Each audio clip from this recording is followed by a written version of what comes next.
तो आज हम लोग बात करेंगे संथाल विद्रोह के संदर्भ में।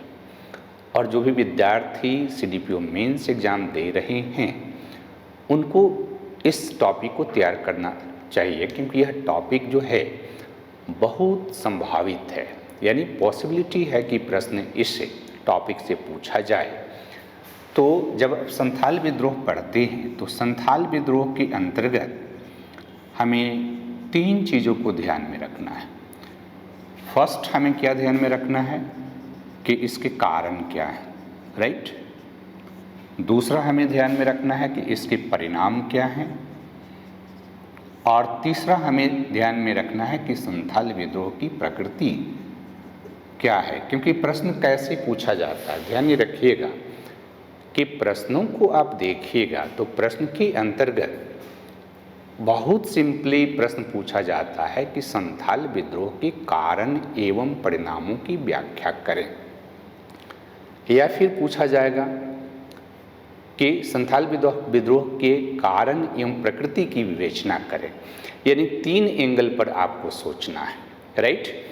और मुझे लगता है कि जब आप मेंस की तैयारी कर रहे हैं तो आपको यह जानकारी भी होगा कि यह विद्रोह 1855 में हुआ था, और इस विद्रोह को संथाल हुल विद्रोह भी कहते हैं। और इसलिए झारखंड में हुल विद्रोह जिस दिन हुआ था 30 जून 1855 को, उस दिन संथाल हुल भी हम लोग मनाते हैं।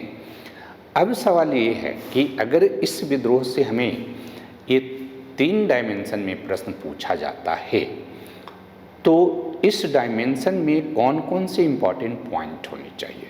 हम यहाँ पॉइंट की बात करेंगे, क्योंकि आपको समय काफ़ी कम दिया है और कम समय में विषय वस्तु की तैयारी करना बहुत डिफ़िकल्ट टास्क होता है। तो अगर आप कारण की बात करते हैं तो कारण के अंतर्गत कुछ इम्पॉर्टेंट चीज़ों को यहाँ पर ध्यान में रखिएगा। उसमें पहला जो कारण यहाँ पर है वो आप शुरू करेंगे नवीन भू प्रबंधन व्यवस्था।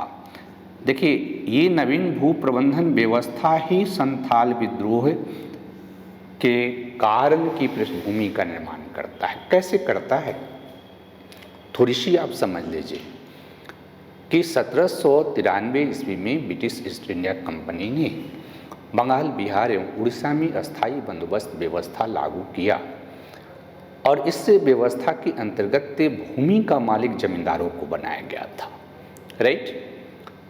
चूँकि संथाल परगना या झारखंड उस समय बिहार, बंगाल में शामिल था, यानी बंगाल ही प्रांत का नाम था, तो उसमें ये शामिल था, तो अल्टीमेटली यहाँ भी ये व्यवस्था लागू हो जाती है।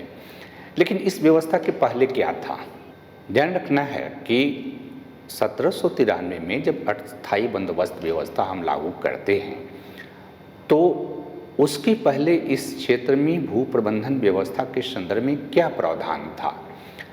तो जनरली जनजातीय लोग यह मानते थे कि उनकी जंगल, जमीन एवं जल पर उनका परंपरागत अधिकार है, और परंपरागत रूप से वे अपने परंपरागत जो अधिकार है उसको एंजॉय कर रहे थे। यानी कि उनके जो परंपरागत अधिकार थे, जो जल, जंगल एवं ज़मीन पर उनके अधिकार, उस पर कोई हस्तक्षेप नहीं कर रहा था, राइट। और यहाँ पर जो भूमि प्रबंधन की व्यवस्था थी, एक तरह से सामूहिक भूमि प्रबंधन थी। जनजातीय जो भू प्रबंधन व्यवस्था थी उसमें कलेक्टिव ऑनरशिप का प्रावधान था। लेकिन जैसे ही अस्थायी बंदोबस्त व्यवस्था लागू की गई, उस अस्थायी बंदोबस्त व्यवस्था के कारण जमींदार उनके ज़मीन के मालिक हो गए, और जमींदार जो थे वो आउटसाइडर थे, उनका प्रवेश होता है संथाल क्षेत्र में। चूँकि अस्थायी बंदोबस्त व्यवस्था के अंतर्गत यह प्रावधान था कि जमींदार सरकार को कितना भू राजस्व देगा यह नियत था, निश्चित था, लेकिन जमींदार किसान से कितना रेंट लेगा यह निश्चित नहीं था। और इसके कारण वे जमींदार जो कि गैर जनजातीय जमींदार थे, आउटसाइडर थे, संथाल क्षेत्र में प्रवेश करते हैं और वे संथाल जनजाति के लोगों का एक्सप्लॉयटेशन करना शुरू करते हैं। इस एक्सप्लॉयटेशन के कारण क्या होता है कि भू राजस्व का जो दर था, मालगुजारी का जो दर था, उसमें काफ़ी बढ़ोतरी होती है। जैसे आप देखेंगे कि मालगुजारी जो 1837 ईस्वी में संथाल क्षेत्र से मात्र 2617 रुपया लिया जाता था, वह मालगुजारी जो है 1855 जाते जाते लगभग 58,033 रुपया हो गया। यानी कि भू राजस्व के क्षेत्र में जो नवीन भू राजस्व प्रबंधन व्यवस्था था, इसने भू राजस्व दर को काफ़ी बढ़ाया, मालगुजारी को काफ़ी बढ़ाया।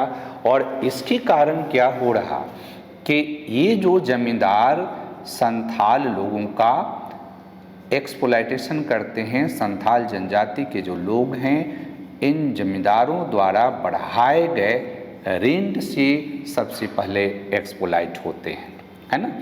वो परंपरागत खेती करते थे और परंपरागत खेती करने के कारण उनकी उत्पादकता काफ़ी सीमित थी।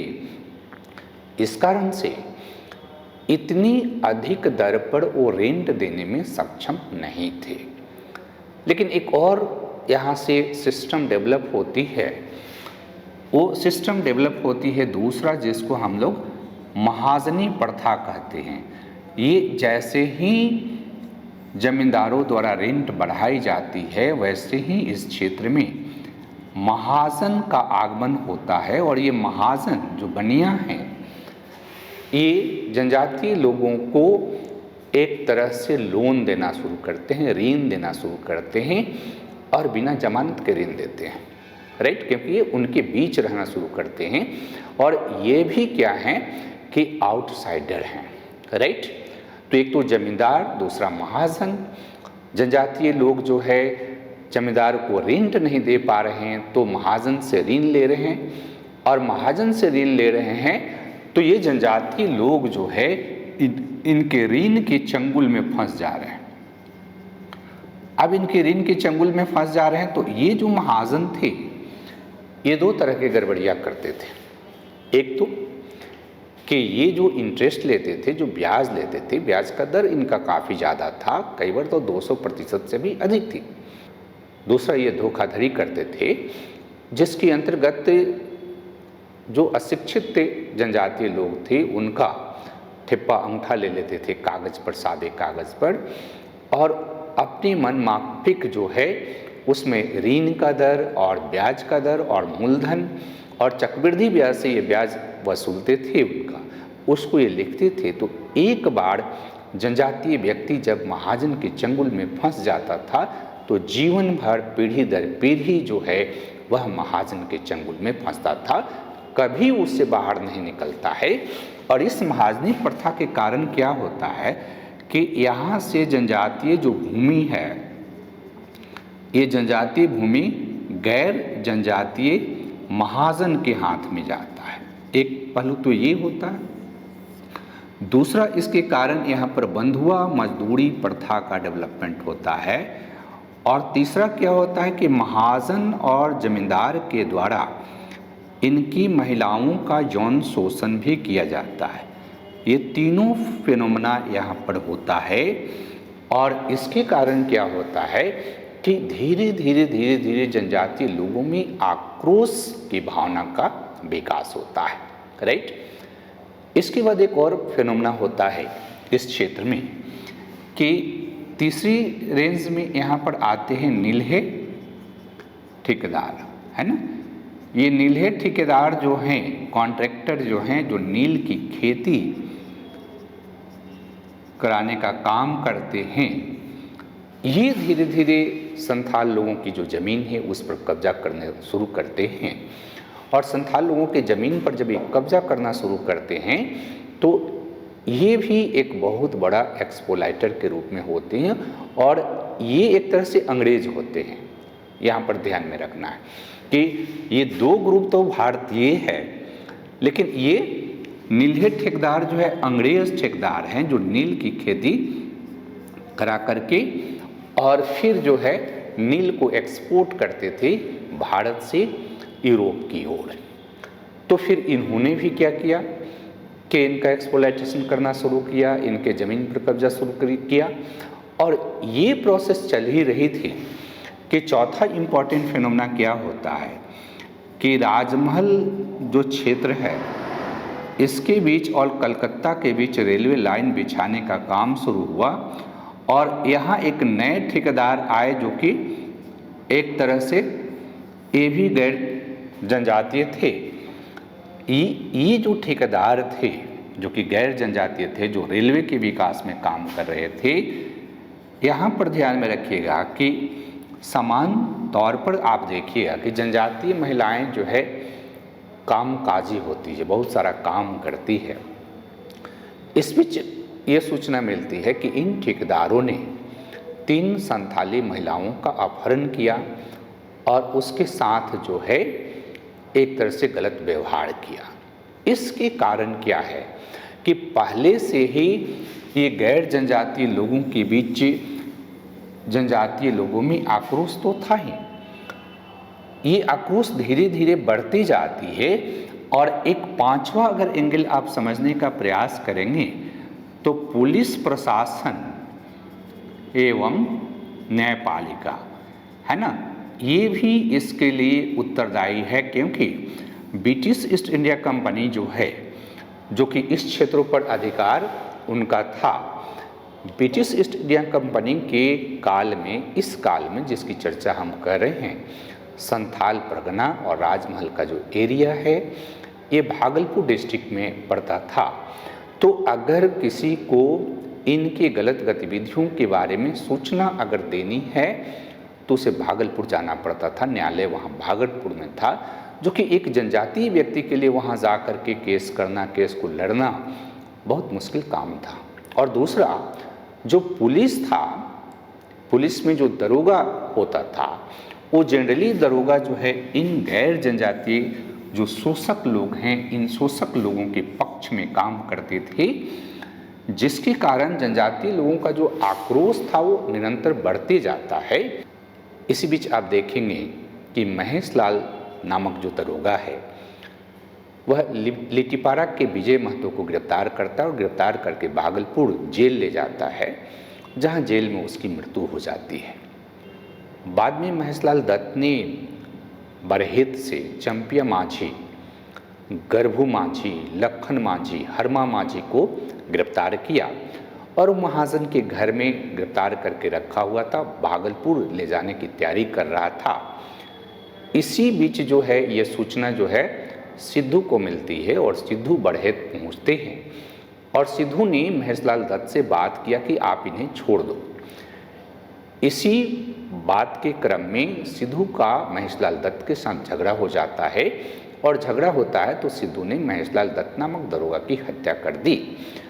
जब महेशलाल दत्त नामक दरोगा की हत्या होती है तो यह बात जो है बहुत तीव्र गति से संथाल जनजाति के लोगों में फैलता है। सिद्धू चूँकि गांव के मुखिया के बेटा थे, राइट, और संथाल जनजाति की जो राजनीतिक जो व्यवस्था है उसके अंतर्गत प्रत्येक गांव में एक जो मुखिया होता था उसको माझी कहते थे और गांव से बड़ा जो प्रशासनिक यूनिट होता था उसको बंगलो कहते थे, जिसका अध्यक्ष जो होता था परगनैत कहलाता था। तो फिर संथाल जनजाति के लोगों का बैठक होता है और बैठक में ये फैसला लिया जाता है कि हम अपने इस शोषण के विरुद्ध संघर्ष करेंगे और इसी क्रम में 30 जून 1855 को संथाल विद्रोह होता है, राइट। तो एक तो कारण अगर आपको पूछा जाता है तो कारण के संदर्भ में आप इन चीज़ों को बताएंगे।